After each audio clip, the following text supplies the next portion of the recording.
ఇప్పుడు లేఅవుట్లు వేయాలి అంటే నిబంధనలు ఏమున్నాయి? ఈ రోజున పట్టణాల పరిధిలో కాదు, గ్రామాల పరిధిలో కూడా లేఅవుట్లు వస్తున్నాయి, గ్రామాలు పెరిగిపోతున్నాయి, అక్కడ కూడా ప్లాట్ల విక్రయాలు జరుగుతున్నాయి. గ్రామ పంచాయతీ పరిధిలో కనుక ఎవరైనా లేఅవుట్ వేయాలంటే ముందుగా కన్వర్షన్ చేయించుకోవాలి అగ్రికల్చర్ నుంచి నాన్ అగ్రికల్చర్కి. ఆ లేఅవుట్ అప్రూవల్ కోసం గ్రామ పంచాయతీకి దరఖాస్తు పెట్టుకున్నట్లయితే దాన్ని టెక్నికల్ కమిటీకి పంపి టెక్నికల్ కమిటీ అనుమతితోటి గ్రామ పంచాయతీ అప్రూవల్ ఇస్తుంది. అప్పుడు మాత్రమే లేఅవుట్కి చట్టబద్ధత ఉంటుంది. అలా చట్టబద్ధత లేని లేఅవుట్ల మీద చర్యలు తీసుకునే అధికారం ప్రభుత్వానికి ఉంటుంది. కొన్ని సందర్భాలలో ఎల్ఆర్ఎస్ స్కీమ్ల ద్వారా రెగ్యులరైజ్ చేసే ప్రయత్నం కూడా ప్రభుత్వం చేస్తుంది. గత సంవత్సరమే ఒక ఎల్ఆర్ఎస్ పథకాన్ని తీసుకురావడం జరిగింది. పల్లెల్లో ఉన్న లేఅవుట్లు కూడా అనుమతి లేకుండా వేసిన లేఅవుట్లు ఏవైతే ఉన్నాయో వాటిని క్రమబద్ధీకరణ చేయడం కోసం ఎల్ఆర్ఎస్ పథకం తీసుకొచ్చారు. దాని మీద హైకోర్టులో వాద్యం దాఖలైంది.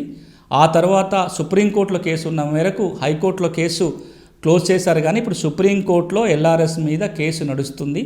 తెలంగాణతో పాటు ఇతర రాష్ట్రాల్లో ఉన్న ఇలాంటి పథకాలన్నిటి మీద సుప్రీంకోర్టులో కేసు ఉంది. ఆ కేసు తేలితే కానీ 30 లక్షలకు పైగా దరఖాస్తులు ఏవైతే గత సంవత్సరం ప్రజలు పెట్టుకున్నారో లేఅవుట్ రెగ్యులైజేషన్ కోసం వాటి మీద నిర్ణయం తీసుకోవడానికి ప్రభుత్వానికి అవకాశం అయితే ప్రస్తుతానికి లేదు.